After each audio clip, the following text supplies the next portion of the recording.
ating pong devotion sa umagang ito ay mayroong pong titulo, Buhay na nararapat taglayin ng mga tinawag ng Diyos.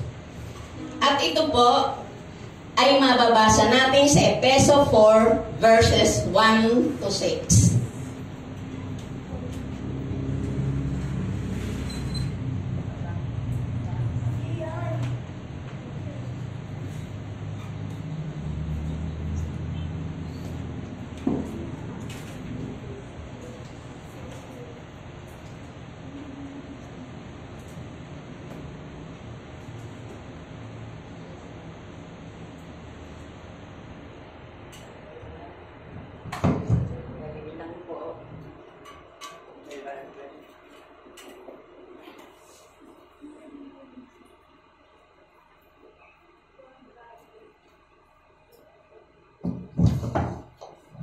Sa Tagalog version po natin tatalakayin para lalong malinaw. Efeso 4 verse 1 to 6. Sinasabi po riyan 1, kaya't ako na isang bilanggo dahil sa Panginoon ay nakikiusap sa inyo na mamuhay kayo gaya ng nararapat sa mga tinawag ng Diyos. 2, kayo'y maging mapagpakumbaba, mahinahon at matyaga. Magparaya kayo dahil sa inyong pagmamahal sa isa't isa. 3, sikapin ninyong mapanatili ang pagkakaisang mula sa Espiritu sa pamamagitan ng kapayapaang nagbubuklod sa inyo. 4, may isang katawan at isang Espiritu. Ngunit, paanong may iisang pag-asa na para doon kayo tinawag ng Diyos? 5, may isang Panginoon, iisang pananampalataya at iisang bautismo. 6, iisang Diyos at Ama nating lahat. Siya ay higit sa lahat, tumikilos sa lahat, at nananatili sa lahat. Salamat po sa pagkabasa ng kanyang banal at makapangyarihang salita. Yan po sa ating tinalakay ay sinabihan po ni Pablo ang mga taga-Efeso na mayroong 7 katangiang dapat taglayin ang isang tunay na tinawag ng Diyos. Ang una pong katangian na itinuro ni Pablo ay mapagpakumbaba. Yan po yung number 1. Ano po ang ibig sabihin ng mapagpakumbaba? Ibig pong sabihin humility. As we all know, there are 2 types of humility. The true humility and the false humility. Atin pong talakayin ang true humility. A very good example po ng true humility ay ang ginawa ng ating Panginoong Hesukristo. Di po ba, siya ay nasa pinakamataas na antas o pinakamataas na posisyon.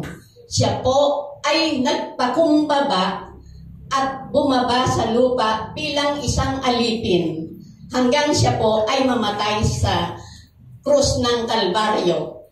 At yan po ay mababasa na, yan po ay sinasabi sa Philippians 2:5-8. Hindi na po natin tatalakayin iyon.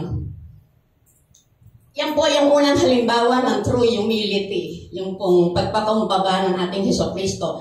Meron pa pong pangalawang katangian o meron pa pong 2 katangian ang true humility. Ito po ay ang washing of the disciples' feet.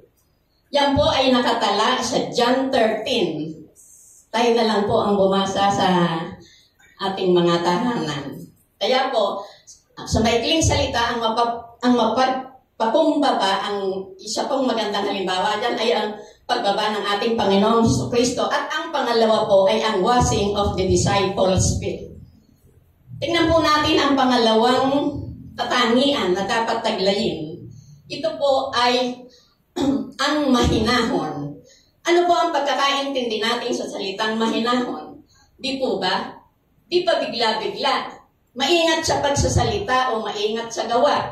Dahil baka po tayo makasakit ng iba. Kaya po, let us always think twice or more para wag po tayong nagmamadali, wag po tayong nagagalit. Yan po ang ibig sabihin ng mahinahon.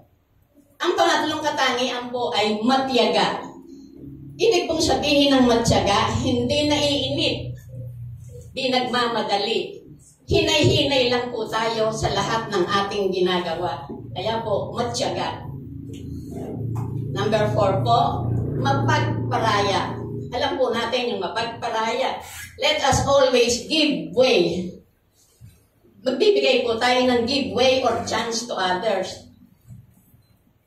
Kasi po, di tayo nakikipag-agawan at di po tayo nakikipag-kompetensya. Kaya, yun po ang ibig sabihin ng mapagparaya.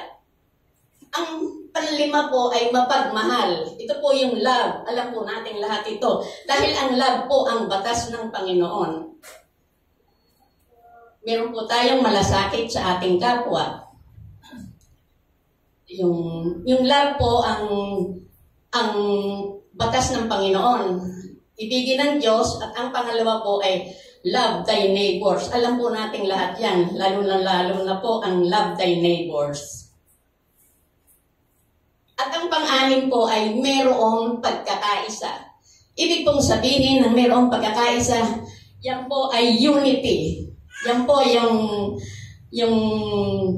the best term ng mga women's ministry. Yan po yung love na love naming term. Ito pong unity.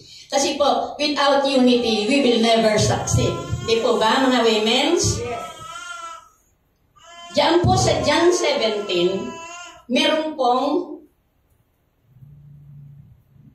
pong panalangin ng ating Panginoong Heso Kristo. Ano ang panalangin niya sa Ama? Ang pinanalangin po niya, ang lahat ng mga mananampalataya ay magkaroon ng pagkakaisa. Katulad nila na sila po ay iisa. The Father, Son, and the Holy Ghost. Sila po ay iisa. They are one. Alam po natin yan. Yan po ang pinakamagandang halimbawa ng unity. At ang pang-pito po ay mapayapa. Ano po ibig sabihin ng mapayapa? Ibig pong sabihin, di naliligalig, di nag-aalala. Ibig pong sabihin, we must live a peaceful life. Tulad po ng ginawa ni Heso Kristo. Siya po ang tinaguriang, alam po natin na siya ang tinaguriang Prince of Peace. Di po ba? Dahil siya po ay nag-iwan ng kapayapaan dito sa mundo bago po siya bumalik sa Ama. At yan po ay nakatala sa John 14 verse 27. Sabi nga po riyan, my peace I leave unto you. Yan lamang po ang 7 katangian na sinabi ni Pablo sa mga taga-Efeso.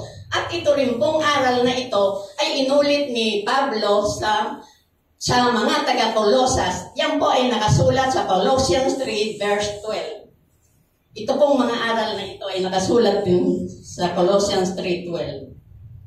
Kaya ito pong 7 katangian, uulitin ko po, una po, mapagpakumbaba, mahinahon, matyaga, mapagparaya, mapagmahal, meron pagkakaisa, at ang panghuli po ay mapayapa.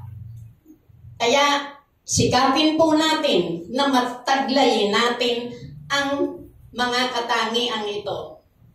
Amen po ba?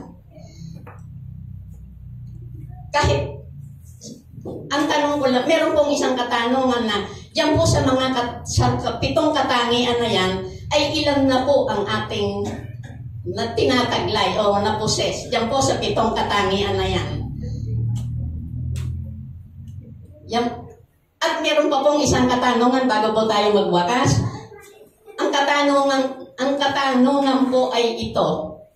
Tayo po ba ay tunay ng tinawag ng Diyos? O tayo po ay nakisabit lamang? Yan pong katanungan na yan ay para sa lahat, para sa ating lahat. At ang kasagutan po, nasa sa atin na po kung ano ang sagot. Nawa po, sa maikling talakayan natin ngayong umagang ito, meron po tayong natutunan, lalong-lalo na po itong 7 katangian dapat taglayin ng isang tinawag ng Diyos. Nawa,